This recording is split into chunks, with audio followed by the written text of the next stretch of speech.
working? Maybe not. How's that sound? There we go. Good evening, folks. Pete Paraskevas here. Welcome to Boston Fashion Week. We got a great show for you tonight. I'm going to hand things over to our wonderful host, Annora Takeuchi, and take it away, Annora. Hello, everyone. Thank you for everyone to joining in on us today. Welcome to Boston Fashion Week 2020, virtual behind the scenes, hosted by yours truly, Takeuchi. We have some great talent here lined up, from makeup artists, stylists, designers, and I'm going to follow up on the journey with everyone to join up. Okay, stand by on Stephanie's video. Okay. All right, roll Stephanie's video. Stephanie is a model.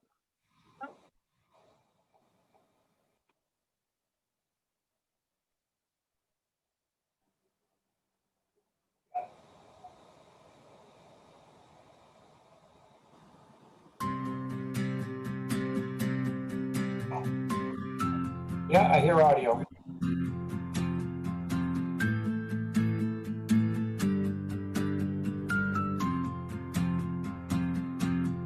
Audio is fine.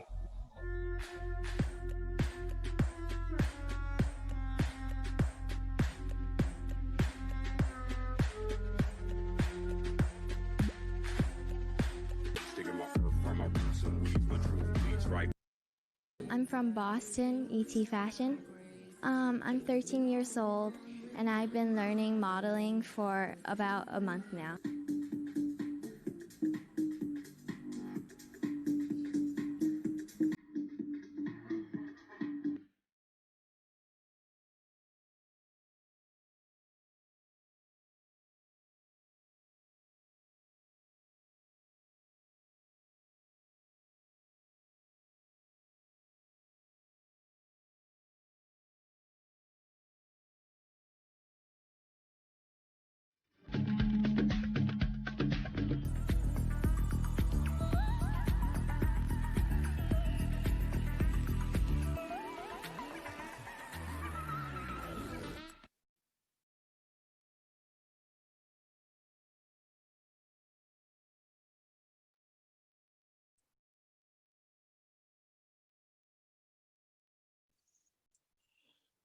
Thank you, ET Fashion, for sending me out to amazing opportunities, and thank you for helping me gain confidence in my walk and in myself.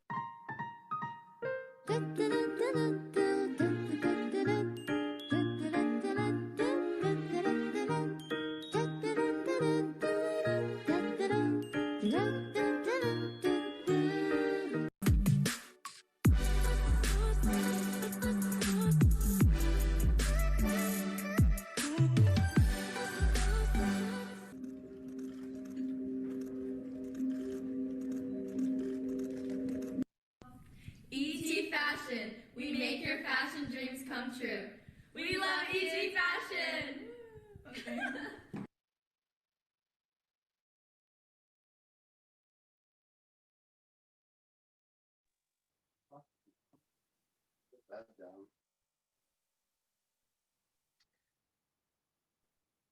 Okay, as we see, that was a video from Stephanie Jin. And she was a model that turned into a model trainer. So if there's anyone out there that is interested in learning how to walk the runway or catwalk, or be more involved with the model aspect of the fashion world, you can go on et.fashion.co. And now I'm going to ask Stephanie a couple of questions to get to know her. Hi, Stephanie. Thank you so much for being here. Hi, Nora. Thank you for having me here tonight. Yes, very exciting. So why don't you walk us through how you got into modeling, and then move on to how you established your own model training center? Absolutely. So as a kid, I was very shy when I was young, and my parents, they wanted me to have more confidence when I facing the public. So actually, when I was 12, they pushed me to a model competition, and it's not a very good memory because I was so scared on the stage at that time. But gradually, I think you're cutting out a little. hello, can you hear me? Okay. So tell us about your signature walk you created. And what's behind finding your signature walk to be comfortable to walk down the walkway with, or the catwalk, or the runway, or even posing. Yeah, just I think everybody have their own signature walk. Just be yourself and express who you are, and just be confident to show yourself on the runway. Yeah. Now, where are your centers located, and how do you offer the services throughout this COVID pandemic going on? How are you reacting and dealing with that? Yeah, so we have 3 locations previously, one in Boston, downtown Boston, and another one is in Cambridge. And right now we have another one in Austin as well. During the pandemic, we definitely consider the safety first. So we have canceled our like offline group lessons. Right now we are offering online courses and one-on-one private classes for offline right now. Yeah. Now, how long does a class last for? Is it 2 weeks, a month? Is it a 3-month, or can you do day classes? What is the schedule with that? Yeah, it's pretty flexible. Basically, depends on the needs of the student. For example, if they want to prepare for a competition, they might want to take the class more intensively. So they might take like a day class or like a weekend class continuously for about a month. But like there are also students who just want to develop their modeling interest. And they might take like a 3-month class and take 1 class each week. I see. All right. Well, thank you so much for your time. And do you want to remind our viewers where they can find out more information? Yeah, absolutely. So everybody can find us just Google ET Fashion. ET stands for Eastern Times. So ET Fashion, and our website is etfashion.co. Okay, so it's etfashion.co for everyone that is interested in learning how to make your signature walk. Next up, we have Denise Amara, some video content, and she has prepared a little script for me to say on her behalf because she could not make it today. So watch this content and we'll be right back.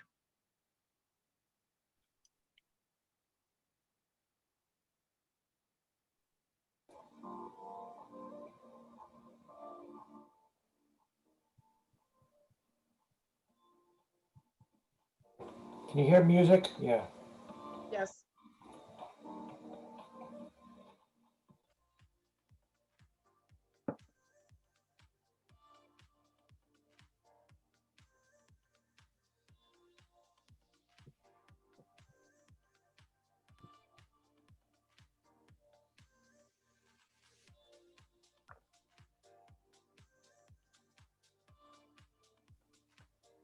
Now, Denise is a fashion designer. Her mother was a children's wear designer, so it was only natural for her to follow in her mother's footsteps. After she received her undergrad in fashion design, that's when her interests became more focused.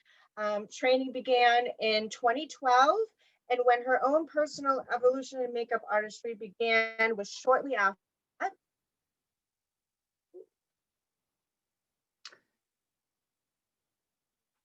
She's worked on multitudes of varying shoots and editorial engagements, and she continues her craft.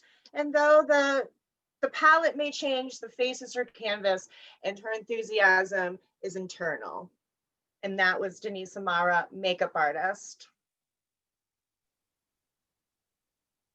Next up, we have SOWA. We have Grace, the Chief Operating Officer of KB Fashions. Catherine Benharris could not make it this evening, so we have Grace in her place. Is here. Hi, Grace. Yes, How are hi, you? how are you? Thank you so much for having me tonight. Yes. Yeah, so we're Thank you really for we're really bearing excited with to. the interview process. Can you say that one more time? Sorry, it just cut out a little. It's very different with the Boston Fashion Week 2020, doing it virtual. Absolutely. Oh, I'm so sorry. I know it's trying to do the virtual. Can you hear me? Yes, go ahead. Well, let's start off with what your position and what your role is for KB Fashions. Yeah, absolutely. So I've been working with Kathy for a long time, just as a stylist and a fashion show producer. I mean, that's really at the core of what we do at KB Fashion Productions. Chief Operating Officer has obviously brought on a little bit more kind of day-to-day management, some marketing strategy in there, and business development as well. And we've really been able to expand, you know, what we do in our portfolio and how we operate, you know, under COVID. Right. But yeah, fashion production, putting together fashion shows, styling them, executing them, you know, it's really a full on fashion experience, right? From everything that you see, touch, hear, you know, at a fashion show, everything you experience is something that we have a hand in. So, you know, we traditionally do in-person events. Under COVID, we've been focused more on the virtual runway, which we're really excited about. But no matter what the format is, we always look to tell our brand's fashion story. You know, everyone has a story, and we see fashion as a vehicle to tell that story. Right. Oh, that's awesome. Can you tell us how you got into fashion and what made you join forces with Kathy Benharris? Have you been with Kathy Benharris as an intern and you grew in the company? I did. Or was it an start as intern outside with merge? Kathy. Yes, no, I started just volunteering. You know, Kathy is very heavily involved in the snow sports industry as well. And the Boston Ski and Snowboard Yes. Expo used to do a fashion show, and not just one, they used to do like a fashion show every 2 hours for 4 days in a row. So I actually just got started because I had a friend who said, you know, we're looking for some extra volunteers if you'd like to come help out. So that's how we met. And, you know, I started interning for her the following year and then went as her assistant. And then, you know, now here we are. So nice and full time. But it's been an amazing journey. I've really been inspired by Kathy and everything that she stands for. You know, she takes this industry so seriously and yet has such a great time with it as well. Yes. You know, and the obligation to our clients and, you know, really treating your line and your fashion as our as your baby, right? And you're entrusting us with this. So that's something that Kathy's always really valued and passed along to me. And, you know, I'm just excited to continue working with her. Now, what would be an instance in which, I mean, I'm sure there have been many instances in which you were wowed by Kathy, but what would be an instance in which really made you step back and say, wow, she is incredible. I'm so glad I'm working with her. I'm so glad to be involved with KG Fashions. What was that moment like? Let's walk through that. Yeah, absolutely. So I think the fashion show that I most associate with Kathy being like the moment where I was like, wow, I really want to work with her in a greater capacity was the Bruins Fashion Power Play. So this was a fashion show hosted at Copley Place. Boston Magazine was involved. The Bruins' wives and girlfriends were the models for this event.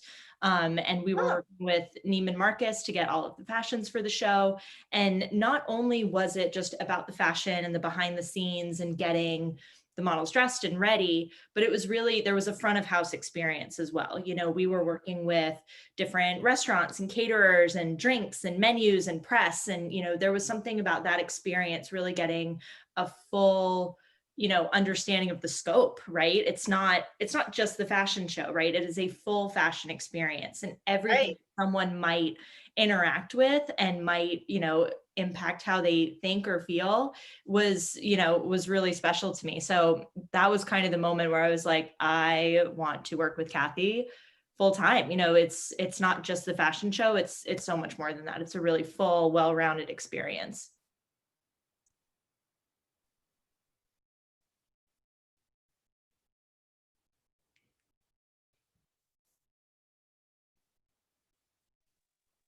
A lot of people don't know that about fashion, that you have to wear many different hats. And, I've seen behind the scenes of a couple of shows and how it's set up. And you can really tell, you can separate the people that are just meant to do what they're, good at. And then you have the people like such as yourself and Kathy that can just play the role and put on a different hat and make sure the show goes smoothly. It's so much fun. It's sometimes so much maybe fun behind the being able scenes. to wear all those hats. Yes, exactly. I can relate with doing consulting and behind the scenes work. Exactly. So, Yeah.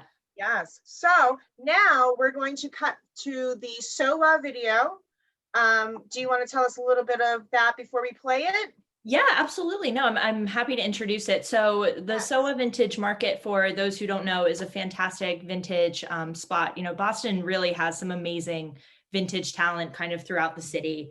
And we've been really lucky to work with the SOWA Vintage Market for a while now.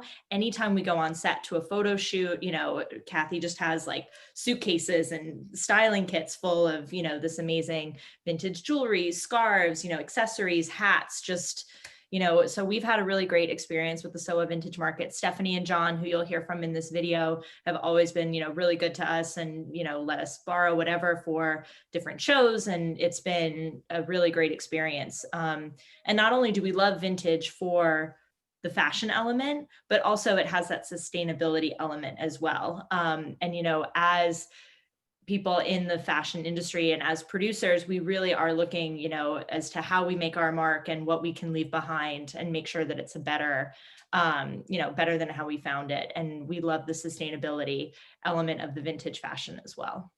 I love it. I definitely am a fan of vintage and thrift stores, antiques. So this seems like it's all in one. So let's cut to the video and see these magnificent fashions and things and everything glorious. Awesome.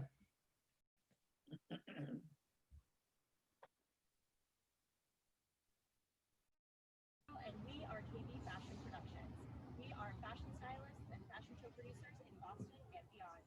And when we're styling, people are always wondering, where did we get that amazing piece of vintage fashion, whether it be a dress, a jacket, the perfect accessory, an amazing scarf?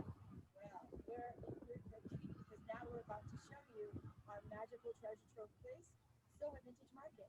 Come on, Liz.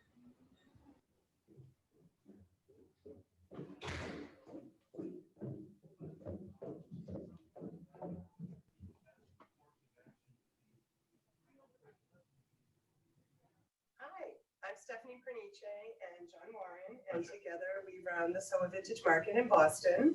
We are open on Sundays from 11 to 4. Our social media is right behind us, so please follow us.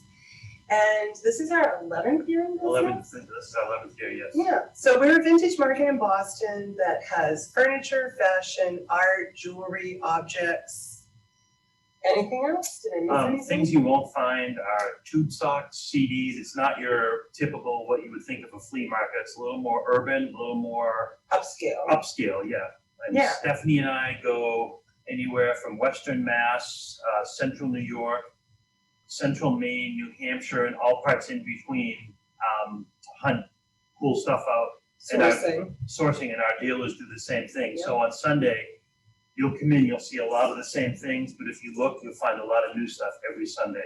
Yeah, and it's a vibe down here. So John puts together an amazing playlist, and people come down here and they find things that they've either never seen before or They didn't know they were looking for. Recycling the past. Everybody's really into the whole movement of trying to be green and recycling and reduce our carbon footprint. So we feel like our mission is exactly part of that. Buy vintage, save the world, so to speak. And each dealer that we have has their own particular focus on things. I am, I'll get anything from like 1950s to 1960s original leather motorcycle jackets made in the United States, to hand tools, to art, vintage R&B albums from the 60s, mid-century art, industrial design things. And I also build my own furniture. And Stephanie helps me incorporate things into that. Stephanie is very strong on jewelry, vintage clothing, and art. Jewelry, vintage clothing, fashion, art. Like I said, it's a vibe, so we really go for a look. from nautical to kind of romantic or modern edge. I mean, it's kind of a mix of a lot of different design styles, but it works. And if you're looking for like a 1950s plaid hunting jacket or 1920s Bakelite bracelets, you can find them down here. You can find them down here pretty readily. So we hope you join us sometime. We would love to see you. And please follow us on social media. And thank you guys so much. And also, I will say the entire SOWA district down here, there's artists all above us. There's plenty of great galleries. There's some great restaurants. This whole area right here, you could easily spend an afternoon down here and see something new every step of the way. 3, go. Hi, I'm Sophia. I study fashion at LaSalle University. I'm currently interning at KV Fashion Productions. And today we are at SOWA Vintage Market. And I styled 2 of my favorite looks. Here we have a sari made out of recycled saris. You could wear this 2 ways, in a skirt or as a dress. And here we have this little number from the School of Fashion, handmade. So out of the 50 Decades collection. And they're both tied together with some snakeskin purses.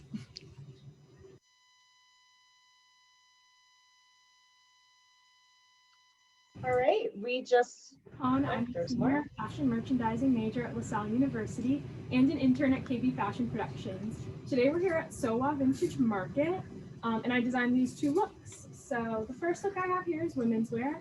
It plays off the traditional 1950s women's silhouette, so it cinches in at the waist with this lovely skirt and then flares back out. But it also incorporates feminist elements like this really cool leather jacket, showing that like she's her own woman. And then I have this menswear look up here, playing off traditional masculine elements like leather, which is really popular right now, but also the current trend in femininity, showing his chain, and he has his own bag in this fun hat. Thanks.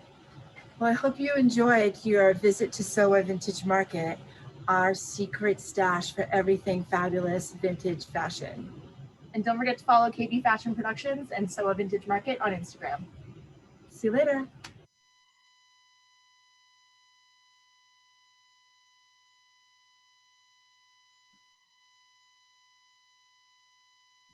Annora, I think you're still on mute.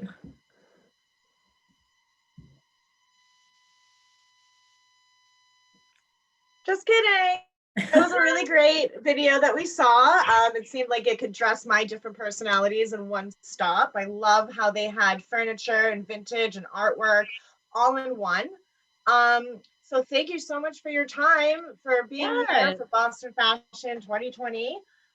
So we're going to go to the next guest, and we're all going to say thank you so much to Grace for taking the time. My pleasure. Thank you so much for having me. And it was so much fun to kind of put this all together. And we were so excited to have Victoria and Sophia, who are awesome interns right now, put these looks together.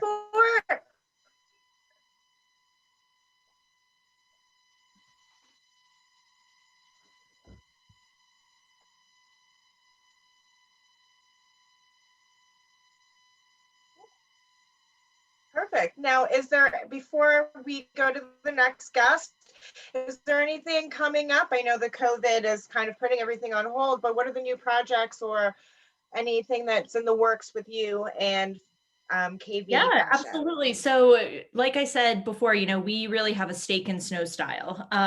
So that is something that we're really excited about. We've been writing quite a few articles for some different online publications and also some print publications as well.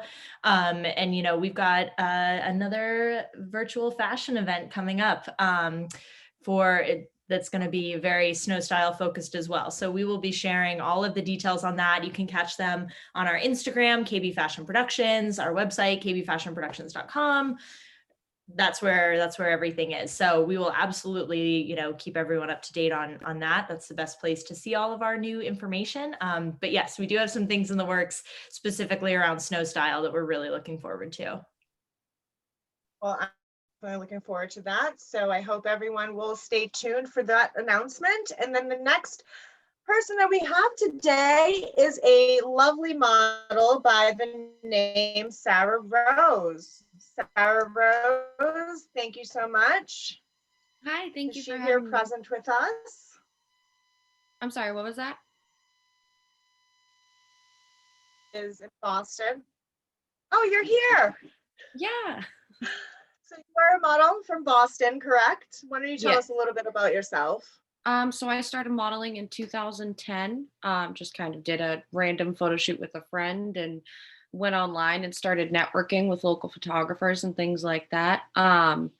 I never worked with an agency. I always just networked myself. And I've now since worked for companies such as NVIDIA, Subaru. I've done shoots for Macy's, Boston Fashion Week, New York Fashion Week. So Oh, wow. it's been a great ride. Yeah. Wow. Yeah. Keeping busy. Yeah. Now, how have you been navigating through the COVID? Are you still doing any projects or doing, I know a lot of people are doing virtual now or print work with, masks. Right. So I'm also a financial advisor full time. So I've been doing that for the most part through Zoom and things like that because our office is still closed. Okay. Now, what do you look for in a photographer? What do you look for before you agree to do any project?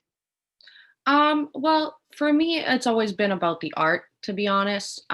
It's usually like the concept, and I've worked with some photographers exclusively that shoot with natural light and things like that. I look at the vibe of their portfolio and kind of judge based on that. And then as far as the companies that I work with, it's usually if I like the product. Like for example, with Subaru, I've always been into cars, so it's a really cool opportunity to be able to work for them every year and things like that.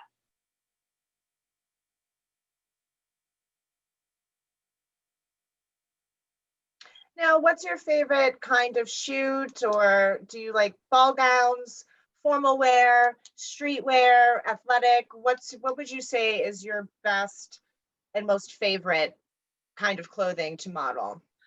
Probably like an edgier, high fashion grunge style photo shoot. That's usually like if going throughout my portfolio, that's a lot of what the pictures are geared towards. I like the darker kind of aesthetic, in case you can't tell. Yeah. Yeah, I think Yeah. dark is more flattering for anyone, right? Yeah. Yeah. Okay, so tell us about what Macy's shoot is like. That was actually amazing. It was for Casa de Angelina. She's actually a Boston designer. She was Yes, I've heard of her. featured. Lovely dresses. Right. So she was featured on Macy's American-based website, like 19th Amendment. They have all like American-based designers on there. And so it was myself and another model, Anja Thomas, and we modeled these beautiful red sequin and gray sequin gowns on the harbor in Boston. It was absolutely amazing. That's amazing. Now, who do you have a favorite photographer, favorite designer that you continuously work with, or are you just open to shooting with anyone or working with anyone? So I have favorite things about different photographers and different designers. So it depends on, like, I have probably a handful of favorites of both, which are all kind of the larger names in Boston as far as photographers and designers are concerned. Casa de Angelina is by far the designer I've worked with the most. And photographers like Joe Harari and Adam Richens, who does the photography for the Patriots and the Red Sox. Very Those cool. are the two that I probably work with the most frequently.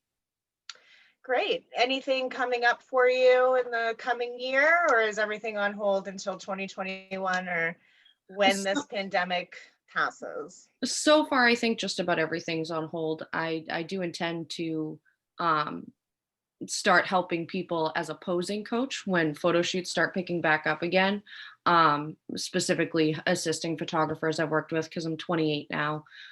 Assisting photographers I've worked with helping their models pose so they can focus on other things. And so I'm looking forward to that. Very well. So I think we're going to cut to your content and pictures, and then we'll be right back to ask you a little more questions to pick your brain about the model life. Okay, thank you. Thank you.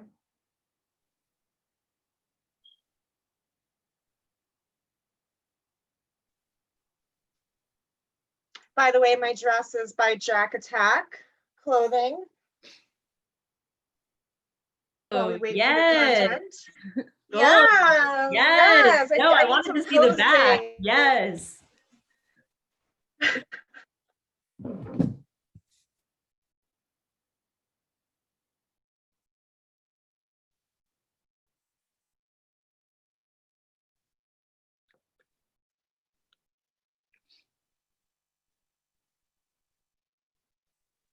Now, do you want to go ahead and explain some of these photos?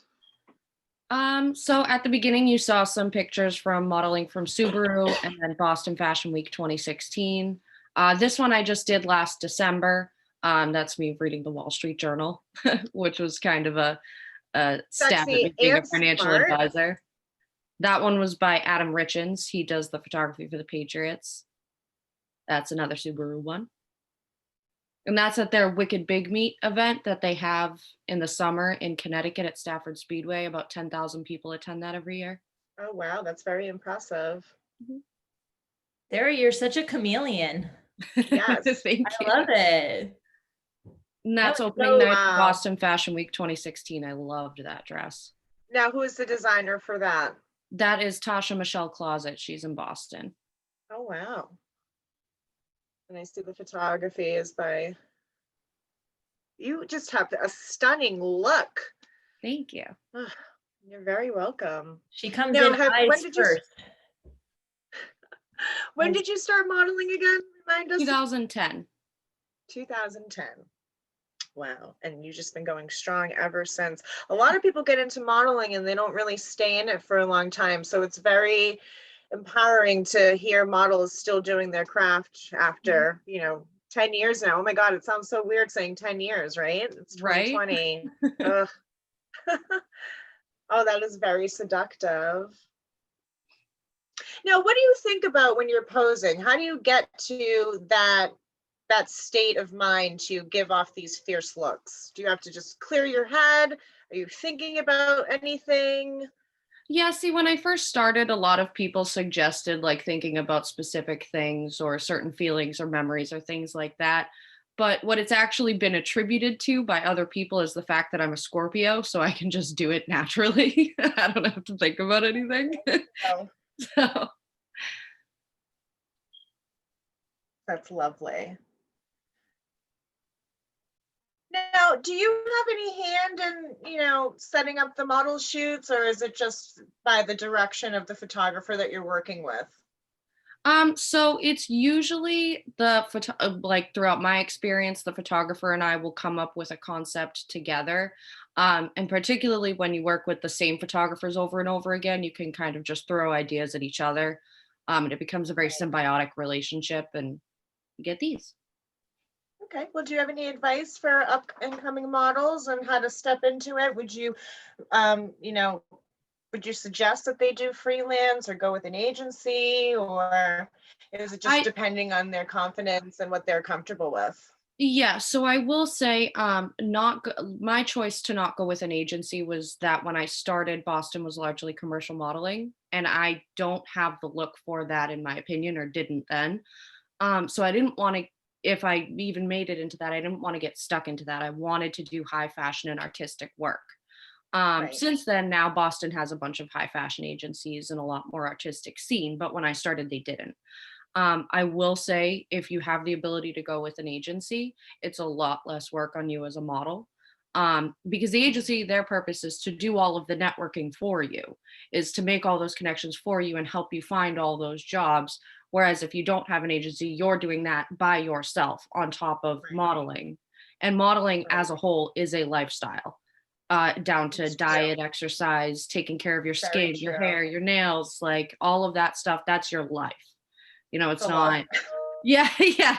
And if you let it slip, it will continue to slip for a while. So to juggle all of those things at once is definitely a taxing thing to do. So if you can avoid it, then I would recommend just going with an agency, especially now that we have all these talented individuals in Boston at people's disposal as great resources. Yeah. Perfect. Now let's remind everyone where they can find your gorgeous modeling shoots and any website or social media, so everyone can social media stalk you. Yeah, it's just my regular Facebook page. You can just Sarah Rose on Facebook, or Instagram is Sarah Rose Model as well. All right. Well, thank you so much for your time. I learned a lot about you, and you have a gorgeous look. And we are going to cut to the video of Miss Savannah Paige Simpson, which I'm very excited about because she does special effects makeup. So stay tuned, watch this content, and we'll be right back to ask Savannah some questions about how she does it.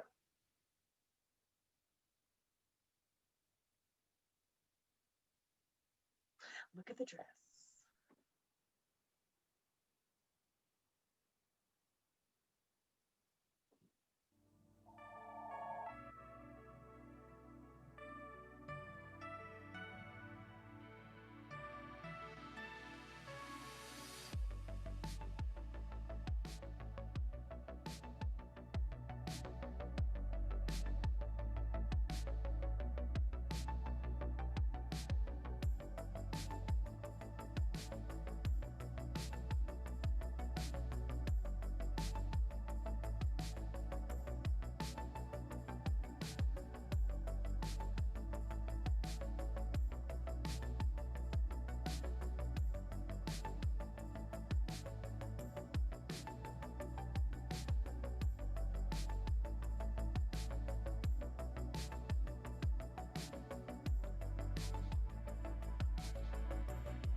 Anna, wonderful, wonderful.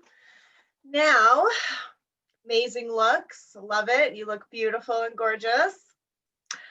So let's walk us to how you got into makeup. I understand that you got into makeup quite young, so let's tell us that origin story.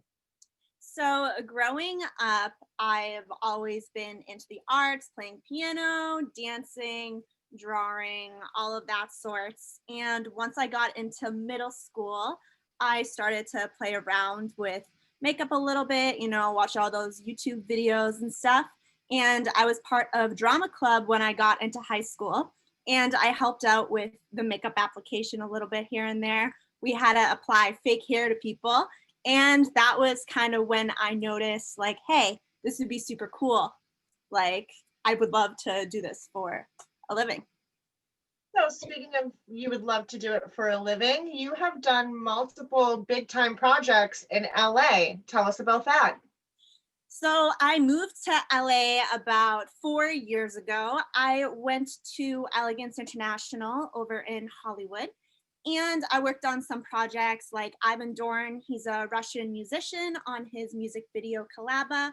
I also did BlushCon, which was with a bunch of influencers, and that was for their fashion show. And I've worked with a director who is part of Paramount Pictures as well. That is amazing. Now, what would you say that you're most passionate and you gear towards most with makeup? Is it sci-fi? Is it glamour? Is it stage makeup?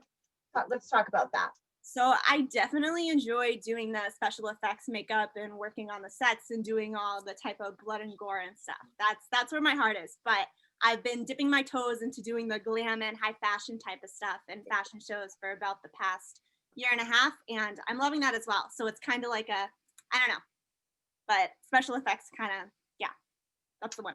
Okay. Now, how long does a typical special effects makeup look actually take to do? If I'm doing, like bruises or cuts or something like that, probably a good 45 minutes. But if I'm going into a full prosthetic, like an arm or even a character look, that can take up to a few hours. Now, what would your dream job be as a makeup artist? If you can pick any field, industry, what would it be? What would it be? Probably be working on film sets for some of the big SFX shows, like a Walking Dead as like a makeup key artist or some sorts. I could definitely see you doing that. And I'm going to put it out in the universe for you to make that dream come true. Anything else that you would like to let us know? Any hidden talents, where we can catch you, what you have going on in the future, how you've been dealing and doing business with COVID? We just want to know everything about you.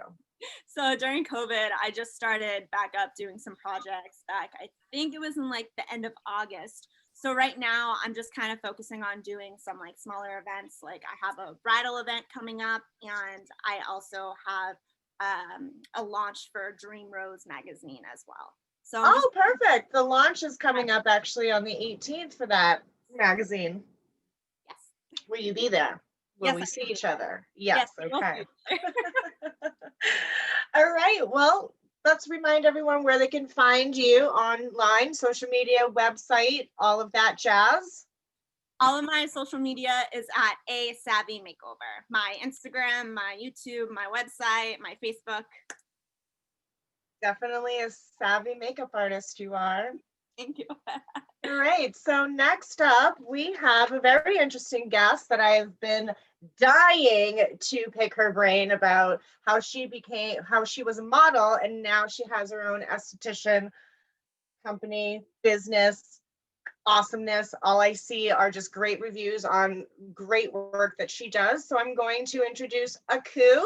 I hope I am pronouncing that correctly with your great, fabulous hat and outfit. I love it. Thank you. Yes, you did pronounce it very, very fine. Akou, this outfit is everything, I have to tell you. You really outdid, well, me. I mean, I try, here and there a little bit. Of course, yes. Love No, the nailed sleeves, the puffy sleeves. Makes everything great. Now, okay, so before we cut to your video content, let's ask you a few basic questions. You started off as a model, is that correct? Yes, I did. Okay, now how did you come into modeling? I see you everywhere and everything, and you're just a ray of fabulousness, to say the Thank least. you. Thank you. Well, I started modeling actually back in Senegal, but I was not really active to it because, culturally talking, sometimes it's hard to get to modeling without having like think about, oh, when you start modeling, it's not seeing like really good well fit with female back home. And then I came here in 2010 and I didn't want to start it right away because I wanted to know exactly what I'm putting my feet in and just know exactly the environment, what's going on. I think I literally really started in 2015. And then since 2015, it's just going like crazy. We've been to Paris, Germany, like wow. all over the place. It's been very good. And I work with amazing. We have Billboard in New York, work with amazing photographer, Joey Allen Boy, like all these amazing photographers. So it's been great. And I've worked also with so many designers in Boston too. So that's how it started. And it's still going, which is great to hear. Anytime I'm like, okay, this is my last year, and then I was like, okay, no, this is not gonna be your last year. Yeah, no, you're not allowed to retire ever. You're just too great. We can't have you just going anywhere. So tell us about how you transitioned from modeling to being an esthetician and having your own company, Boss Lady. I feel like everything is connected because it's all about beauty and fashion, and then because when I first started my business, before I start the aesthetic business, I had my lashes business, I was like, okay, I don't have hair. I want to add something that accentuate my look a little bit, which is like, I got to do lashes. So I put lashes on, and I found out that for me to be able to do the lashes, I have to get the license on, and then getting my license as an esthetician, I realized that, oh, okay, like beauty, working on skin, because usually as dark skin, we have some hard time finding like the right makeup or the right foundation and all that coming up in, I've been having we have to drag my bag of makeup every shoot that I would go because I'm like, okay, so match with my skin. And I was like, okay, if you have the skin prep the way that you want it, the makeup artist doesn't have that much to do to cover energies. So that's when I start like doing the aesthetic, and I feel like we needed this type of care for our skin because we don't have that much of an option on the industry for us. It's very true. And I'm glad that you're paving the way and being a maverick with that, because we do need more, more broadband makeup artists and services for all different kinds of skin. And, unfortunately that the variety is not really there. So you are paving the way, and I have to give you credit and kudos and big ups for that. Now tell me what, so bold lashes, and then with the esthetician, what kind of clients do you come and go? What age bracket? All ages? Do you do men as well? Women only? So I literally have all bracket age. Like I have from like 16 to 63 years old. Oh wow! Like from like teenager, like mostly my clients are African American. And I do also men facial with beard facial, because sometimes, men, they don't know how to take care of themselves. Like they be just like grabbing anything from the CVS and they're like, they're good to go. And they have to go all this routine to take care of themselves. So yeah, I have all kinds of clients, most of my African American, but also all different age range. Now I hear that you're booked up until April. What is everyone supposed to do now? I know. So I'm trying to see, expand a little bit more because, like it's kind of getting crazy a little bit because it's just me doing everything at the same time. And I do body treatment too. Anything goes to the body because, sometimes especially with COVID, we've been staying home and eating, and then we can't go to the gym, we can do anything.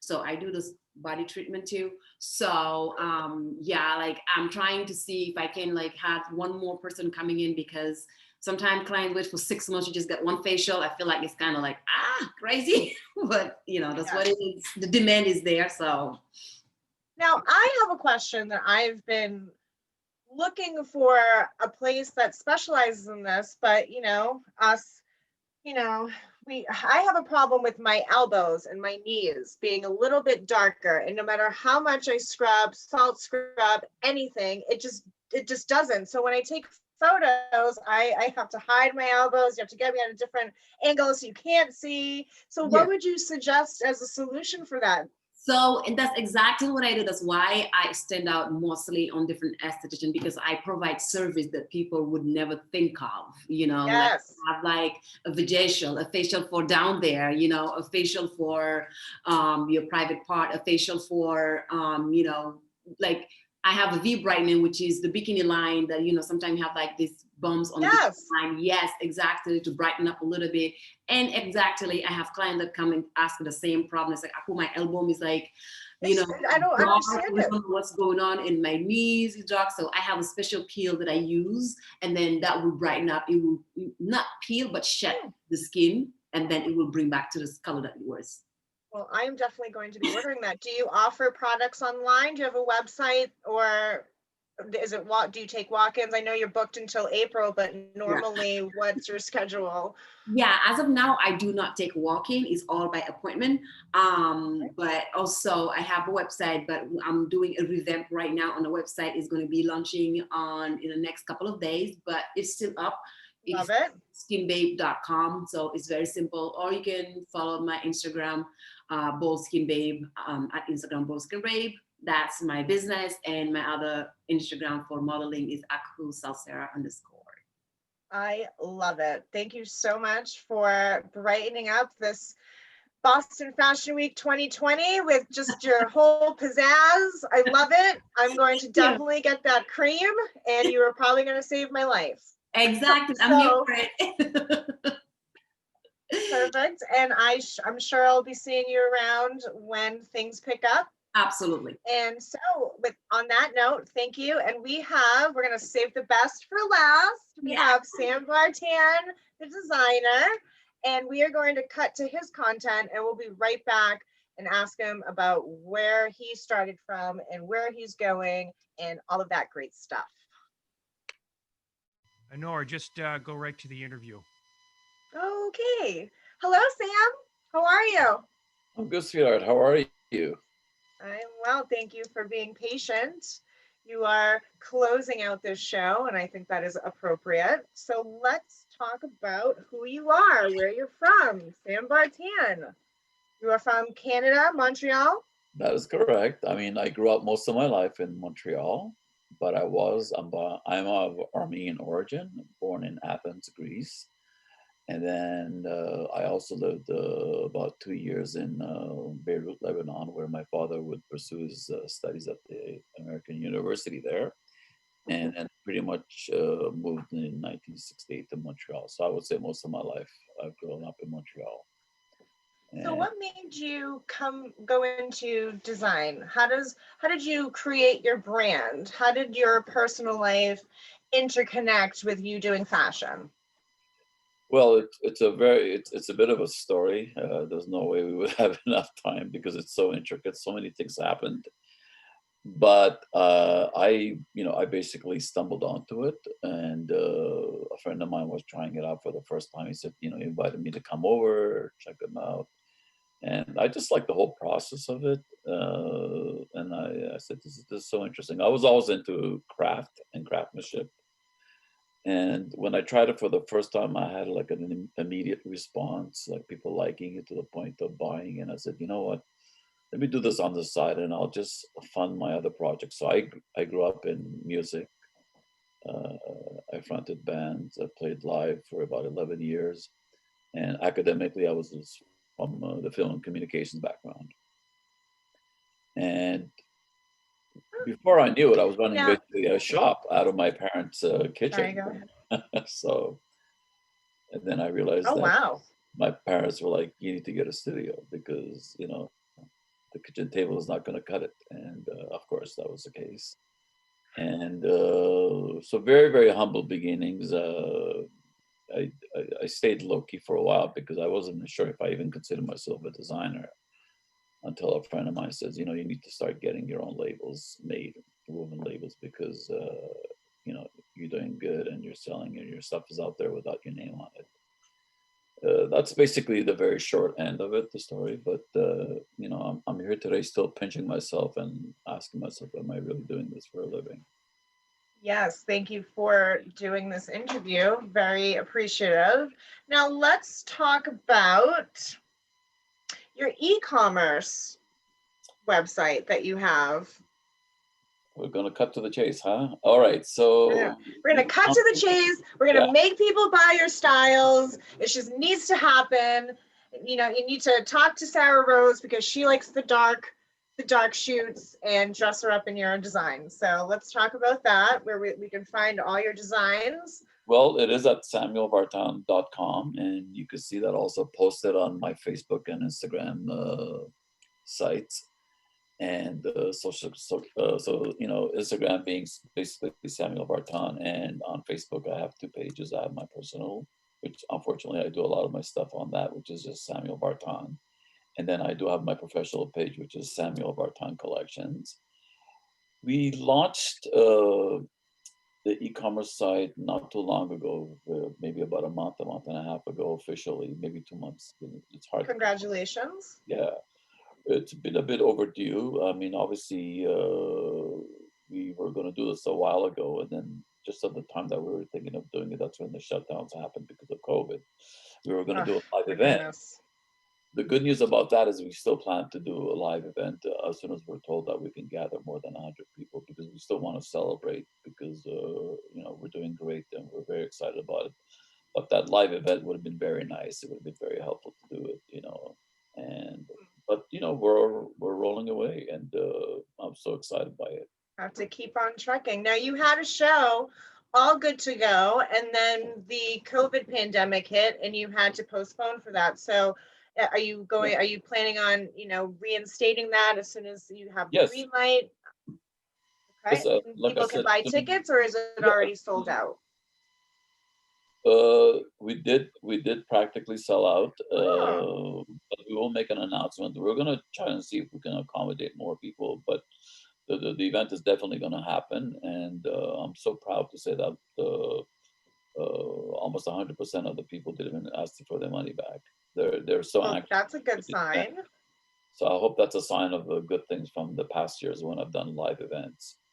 That's a very good sign. Now, what's next? What's new in the horizon? Have you been doing, new designs, or you sew and design your own, or do you send them out to have them be made?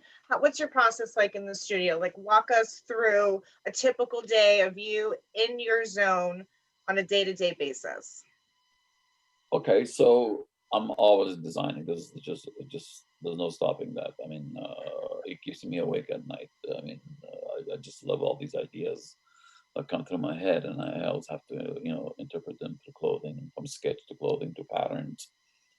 I do everything in my studio except the sewing part. I give it out to a sample maker that makes all my samples, and then we orders on our samples because we also wholesale.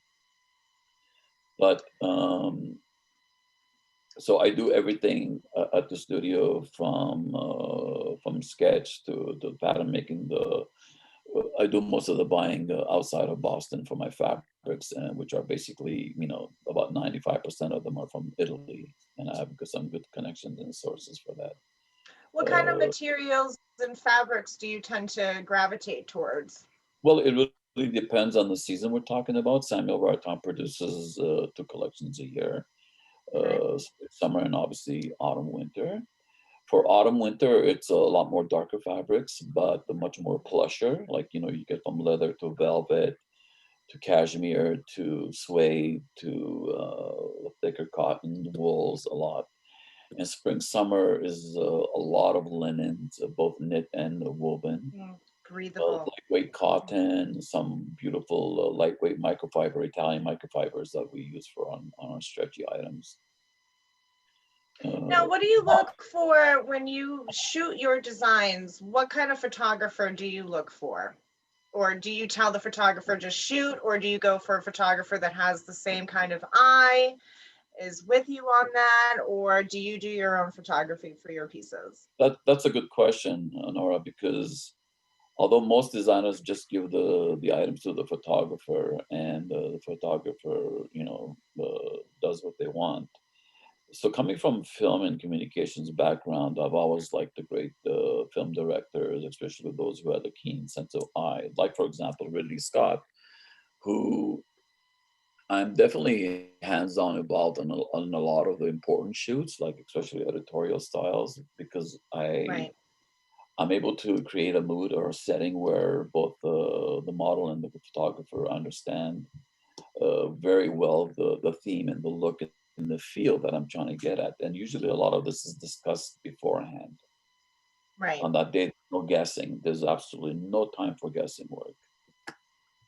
Definitely So not. hands-on involved, absolutely. When you're doing high-end products, you're not just whizzing it, or I don't know what other term to use. You just can't. It has to be very, very focused on what my voice and what I'm trying to say through my clothing. And it's a very personal thing, but thank God I have been able to work with some great people that understand my point of view, and they actually love it. And that's why I have a lot of repeat photographers and models, makeup artists. Now, you spoke about a couple of editorial shoots. What publications could we see you featured in? Well, a lot of them would be in diverse magazines that I've been in, from Stuff at Night to, oh my goodness, a lot of local magazines, but a lot of them have been used, or a lot of them that I'm doing now are being used for campaigns to promote the coming collections. A lot of them will appear on the website. That's another platform that we want to push, is using our editorial style shoots on our. We want the Facebook page. The website to be the go-to place where you want to know everything about Samuel Vartan. So we have a bio on me, but we also have about the collections and about the themes and the inspirations for the diverse collections. Speaking of inspirations, where do you get your inspiration from to create these masterful pieces? And how does that connect with your brand? And how important is it to stay on track with your brand and influences? At my age, I'm not really an evolving designer, and I haven't been in for You a can't while. teach an old dog new tricks, is what you're trying to say, Sam? Say that again? I said you can't teach an old dog new tricks. Is that what you're trying to say? You know what? Yeah, I'm very careful how I say that. Of course not. I'm always influenced every day by some great talent out there, and thank God. But my feel and my mood is basically who I am. At my age, I just turned 60. I've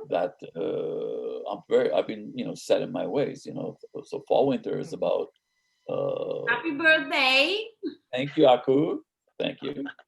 So fall or autumn, winter, I like to call, is a lot about, I guess, I'm not trying to be too funny, but it's my darker side. It has a lot to do with my life growing up in the 80s and playing the kind of music that we played, which was a lot Love the 80s. Rock, yes. And my love of the strong subcultures, in dynamic cities. At one point we were thinking about calling that collection Dark City. So it's a very cosmopolitan look. It's very, it has a very slightly ominous look to it, feel to it. I don't like to use the word Gothic that much, but it has definitely Gothic overtones with some of, but overall my lines are very simple. They're very easy silhouettes with just a little bit of a twist to them. Now, do you do custom designs, or it's what you make is what you get? We really are pushing the ready-to-wear collections, but yes, of course, on rare occasions we'll do custom work because it's always challenging. Correct. And I still like doing that. And going back to influences, spring summer is about my life growing up in Greece and frequenting a lot of Mediterranean coastal cultures, and my love of island living and resort nightlife. So that's how you get a lot of the billowy, lightweight cotton and linens that are so appropriate in these temperatures and landscapes where where it's sexy too, but it's a very lightweight, different types of sexy. But it is bold because, you know, European women are very bold women, and that's who I usually, not only that I design for, but it's my influence. It's where I came. It's the thing that inspired me that the most is growing up in Europe. So that also ties in with my love of the early 60s, and hence my appreciation for a woman of shapes like Sophia Loren or Brigitte Bardot or Chanel.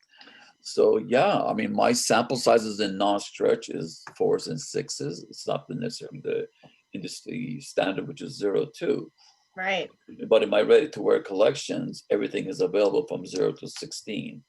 And then we Oh, always, wow. So I can shop on your website then. oh, of course, of course, of course. How boring it would be if we're only designing for a certain kind of woman. It's just ridiculous. Well, I feel that sexiness is different from America or Europe or any part of the world. I feel that when you're incorporating European sexiness, that exudes more, it's classy. It's a classy sexy compared to the American sexy, which is, you know, I don't need to say what the American sexy is, but in European, it's very sleek, very dark, very flattering, very classy. Less is more is less, all in one, and I love still it. believe in the less is more because, like I said, my silhouettes are very minimal. And like I said, it's just choosing what kind of fabric and what little trims or little things that I put that make it uniquely a Samuel Vartan piece. European woman, I would say, whether you're regarding to actresses or models or celebrities at the time, were always well. I mean, Europe was ahead with everything. You know, whether it's music or film, you know, everything started there. I mean, the United States is what, 250 years old, if not even that, including Canada, where I was from. It's true. But That's really true. but you know, it's an interesting subject because a lot of people are like, how the hell did you go from Montreal to Boston? I mean, the only other place you would move from Montreal would be New York City. We And need more Montreal and Boston. well, you know, I'm honored to be here. I've had some great moments in my years here. You know, I just hope that the Boston Fashion Week becomes more, let's say, open to other talent and be aware of other designers and promote them just as much as the regulars that have been promoted over the last 17, 18 years that I've been here. Boston still has to work on its voice. If you want to say you're a fashion city, what is Boston? That's true. So That's I understand true. that. I definitely think Boston needs to be more on the map with the fashion because it's a as designers, you're swimming upstream because Boston is such a sports dominated town. You know, it's surrounded by a heavy dose of college or those preppy looks or very, you know, and you know, I always said sports and fashion are not good bedfellows. It's not impossible. unless you're designing sports jerseys and uniforms. You're married to Giselle Bunch, and then but her being Brazilian will be coming from a very fashionable background. Will know about it, but Boston is a beautiful city, and being between Montreal and New York, it has no reason not to evolve into a fantastic fashion city. I have to say, I agree. I don't know if I'll be here for that long to see it, but I'll be its number one fan because I discovered a lot of things about me and my brand, you know, in Boston. It's definitely a good thing when you learn as you go. It's definitely, a lot of people just are too focused of saying, you know, you can't teach me anything, there's nothing I can learn. So it's definitely a good accreditation for you for keep on doing the fashion and learning about yourself each day as you go. That's wonderful. So on that note, I'm going to thank you for your time and make sure that you say hello to your lovely wife, Kiki. I will. And we are going to cut to Pete to let us know how we're going to end this show. Hello, folks. Thanks for tuning in. Can you hear me at all here? Is this working? Yes, it is. Yeah. Okay. So we had a slight technical glitch with Annora, with Denise's photos, and we're going to play them right now with some music. Annora, do you have her little story? You can intro it again for us? Of course. course, not a problem. All right.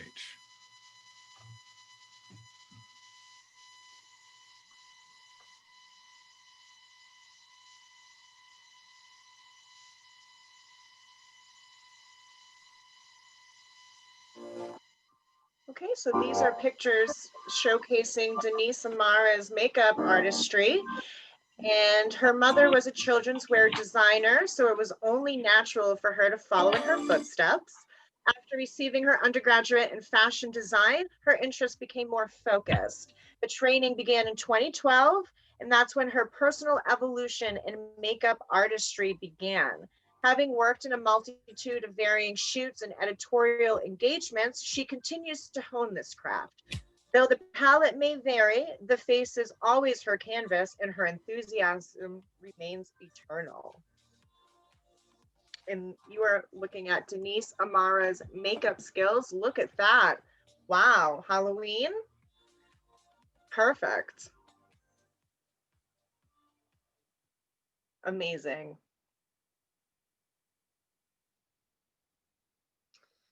All right, I guess we're gonna open this interview up to free speech. Does anyone want to say anything? Add anything? Take a deep breath.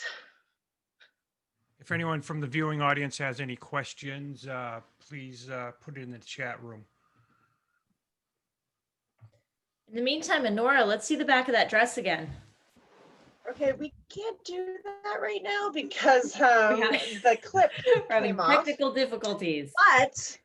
But I will be wearing dresses for the 2 days, all dresses made by Jack Attack, and it comes with this big train. Sam, you Cool. would love this dress because it's right up your alley. Yeah, I love Maybe I it. can have my camera guy do. You know what? Let's see. Oh, we're going for a ride. No. Right. We're gonna. Can you go like this with the camera? All right. So. Oh, amazing. See, do you see? Yes. My camera guy inspired. Yeah. But on Saturday, No, it looks if awesome. you are tuning in on Saturday, you can lift it up. This is not a great. Okay, thank you. On Saturday, I'll be showcasing the photos from the photo shoot on Sunday, where I'm wearing 3 different dresses. Awesome. So you would get to see that, and it's going to have background music by Kyle Davis with his new fashion song called Trending, which is amazing. So if you tune in on Saturday night, you'll get to see all the looks. Perfect. Love it. Yeah. All right, everyone, thanks for watching tonight. Anyone else? If there's no any more questions from the audience, we're going to wrap it up. I want to ask all the panelists to stay online for a moment after the credits roll.